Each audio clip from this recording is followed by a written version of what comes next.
Assalamualaikum warahmatullahi wabarakatuh.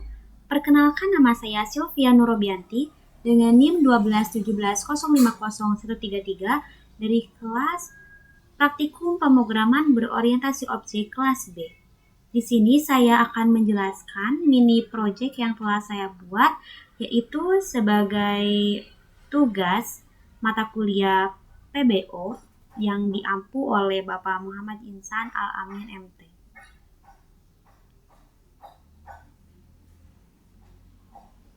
Baik, program yang saya buat ini merupakan permainan sederhana yang mensimulasikan pertarungan antara dua pemain, yaitu pemain 1 dan pemain 2. Adapun program ini menggunakan beberapa konsep dasar pemrograman seperti kelas, objek, metode, constructor, switch case, dan juga input-output. Program ini mengimplementasikan konsep OOP atau Object Oriented Programming dengan menggunakan beberapa kelas dan objek sebagai komponen utama.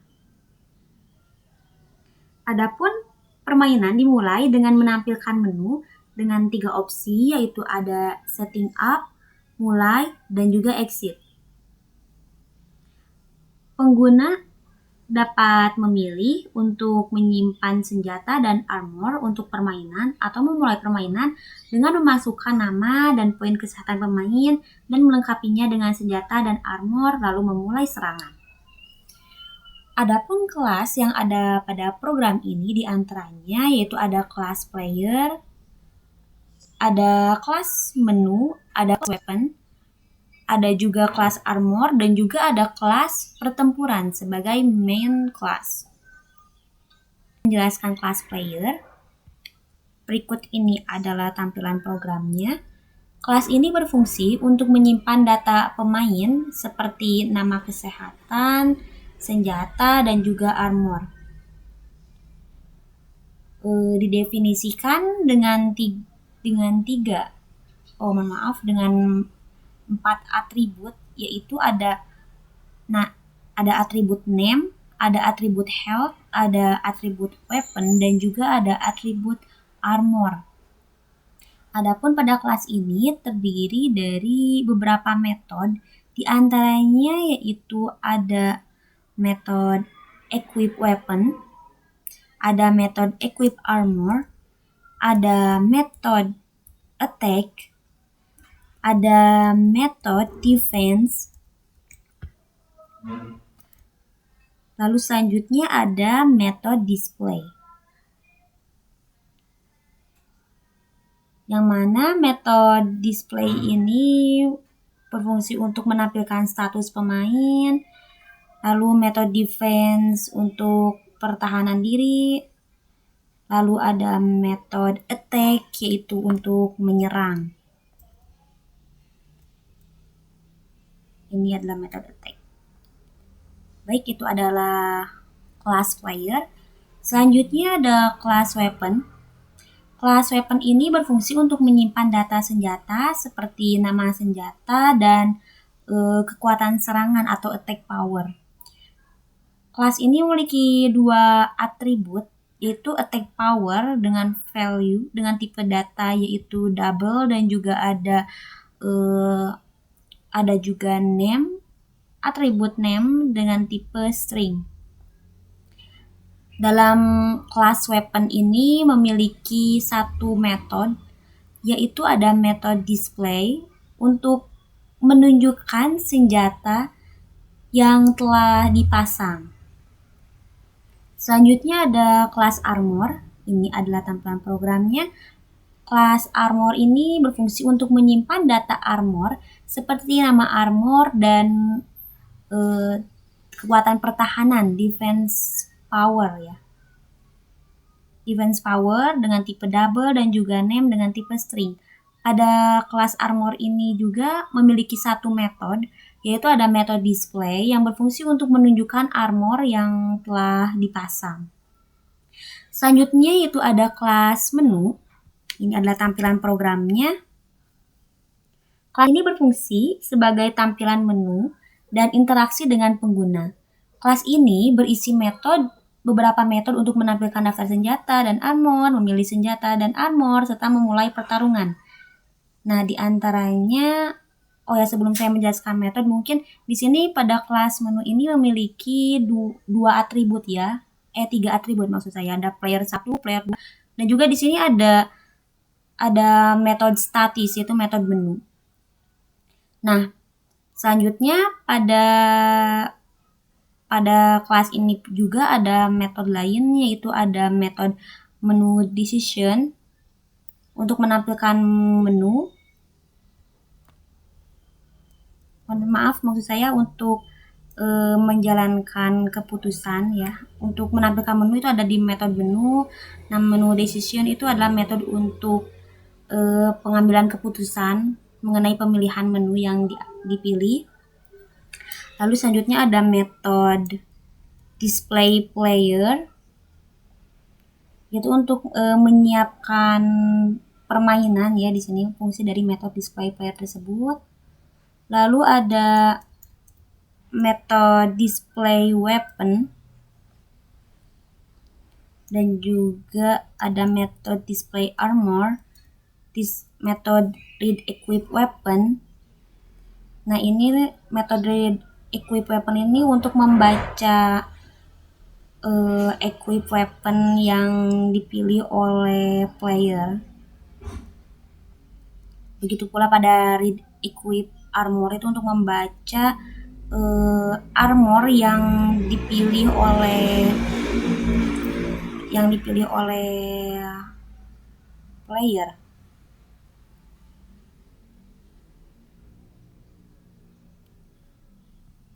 Dan juga selanjutnya ada metode start attack. Nah, metode start attack ini berfungsi untuk memulai permainan.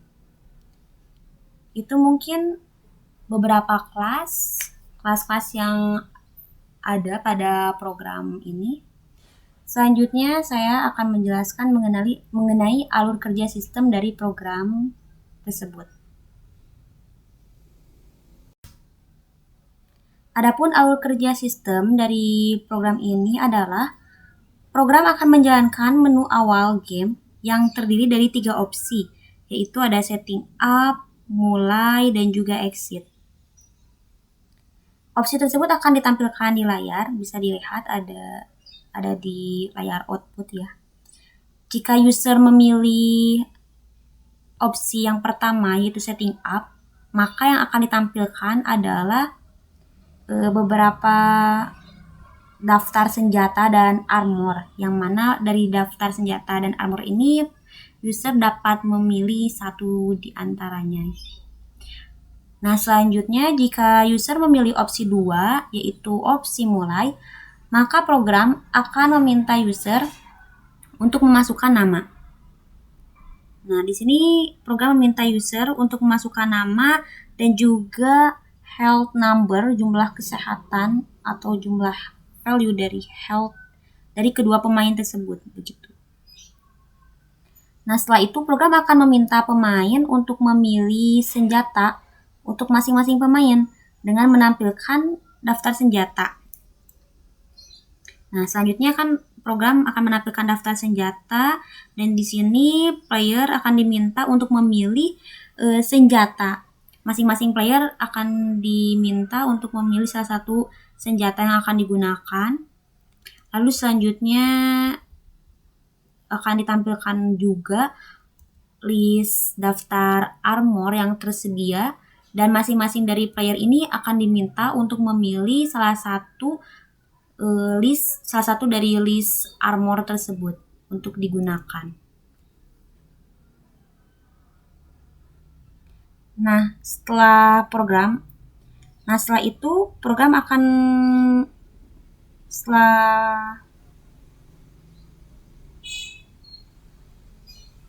ketika user telah memilih weapon dari list tersebut, maka selanjutnya program yang dijalankan adalah program akan memanggil equip weapon pada objek player. Nah, di sini akan dijalankan program equip weapon pada player ya. Ini tuh metode untuk mengequip weapon. Nah, selanjutnya program akan meminta pemain untuk memilih armor. Nah, setelah si user ini sudah memilih armor, maka sama seperti pada program pemilihan weapon tadi, maka di sini juga setelah user memilih weapon yang armor yang akan dipilih, maka program yang akan dijalankan adalah equip armor. Itu untuk mengequip armor yang dipilih.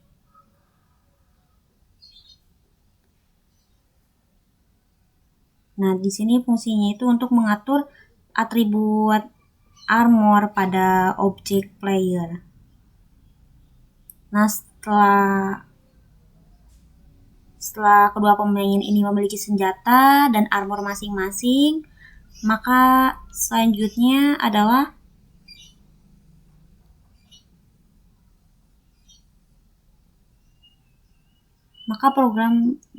setelah kedua pemain memiliki senjata dan armor yang sudah dipilih dan diequip, maka program akan memulai pertarungan.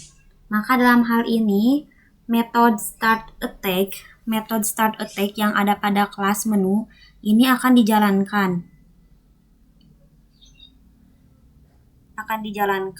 Untuk memulai pertarungan antara kedua pemain. Nah, di dalam metode start attack tersebut, program akan menampilkan pesan yang menunjukkan bahwa pertarungan dimulai. Bisa dilihat ya di outputnya.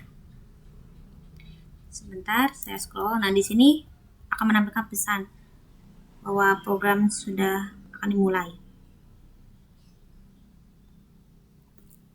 Nah, setelah itu pesan yang akan menunjukkan bahwa pertarungan dimulai. Nah, kemudian program akan menentukan pemain yang akan melakukan serangan pertama. Nah, di sini akan menentukan pemain yang akan melakukan serangan dan siapa yang akan diserang gitu. Maksudnya siapa yang akan menyerang, siapa yang akan diserang. Nah, di sini kan di sini bisa dilihat di sini itu telah disetting bahwasannya player 1 itu akan melakukan serangan kepada player 2. Nah, di dalam loop pemain yang melakukan serangan akan memanggil metode attack. Nah, si pemain yang melakukan serangan itu dia akan memanggil metode attack. Kita lihat metode attack-nya seperti apa. Ada di player ya. Nah, si tadi pemain yang melakukan serangan itu player 1 itu dia akan memanggil metode attack yang ada di class player.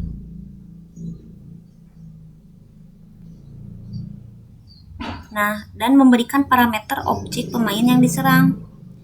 Nah, pemain yang diserang itu tadi objek parameternya adalah player 2. Nah, kemudian objek pemain yang diserang akan memanggil metode defense. Nah, di ini dia akan memanggil metode defense ya. Pemain yang diserang itu akan memanggil metode defense untuk menghitung kerusakan yang diterima dari serangan pemain pertama dan menampilkannya. Nah, untuk menghitung damage ya.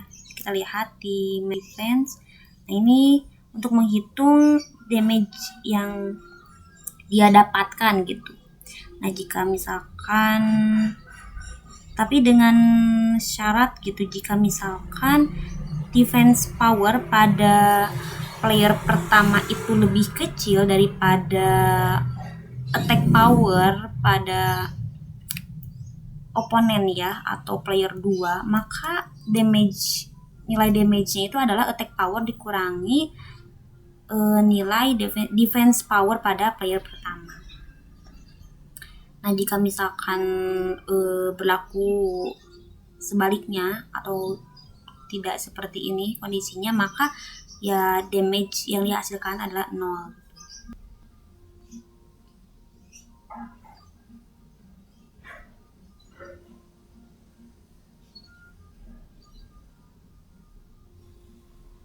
Nah, kemudian program akan menampilkan siapa yang menang atau siapa yang seri. Nah, kesehatan pemain yang diserang akan berkurang sesuai dengan besarnya attack power senjata yang dimiliki pemain pertama dikurangi dengan defense power armor yang dimiliki pemain kedua. Nah, jadi si hasil dari nilai damage ini itu akan berdampak itu pada nilai health akhir dari masing-masing pemain, yang mana nilai health ini akan menjadi tolak ukur gitu untuk menentukan siapa yang menjadi pemenang dan siapa yang menjadi kalah gitu, yang dinyatakan kalah. Nah, jika misalkan ternyata setelah apa yang terjadi tadi dan sehingga menghasilkan health pada pertama itu lebih besar dibandingkan dengan health pada pemain kedua, maka yang akan ditampilkan adalah si player pertama itu akan dinyatakan sebagai pemenang dan player kedua akan dinyatakan sebagai yang kalahnya. Nah, jika misalkan health dari player pertama itu sama dengan health dari player kedua, maka akan dinyatakan bahwa keduanya seri gitu, karena sama nilainya. Tetapi jika misalkan ternyata nilai health dari player pertama itu lebih kecil daripada nilai health dari player kedua atau player oponennya, maka ternyata di sini yang akan dinyatakan menang adalah si oponennya atau player 2-nya, dan juga si player pertama akan dinyatakan kalah. Nah, ini adalah tampilan dari proses tadi yang saya jelaskan. Nah, setelah itu maka yang terjadi selanjutnya adalah setelah menampilkan informasi akhir, ini adalah informasi akhirnya, maka program akan memanggil metode menu untuk menampilkan menu utama kembali, maka akan kembali lagi gitu menunjukkan ke menu utama. Akan kembali ke menu utama. Lalu untuk selanjutnya di sini yang belum disebutkan adalah opsi 3 exit. Nah, pada opsi 3 exit ini jika player memilih opsi tersebut, maka program akan berhenti dan selesai. Mungkin itu dia yang dapat saya sampaikan. Mohon maaf apabila ada kesalahan. Terima kasih. Wassalamualaikum warahmatullahi wabarakatuh.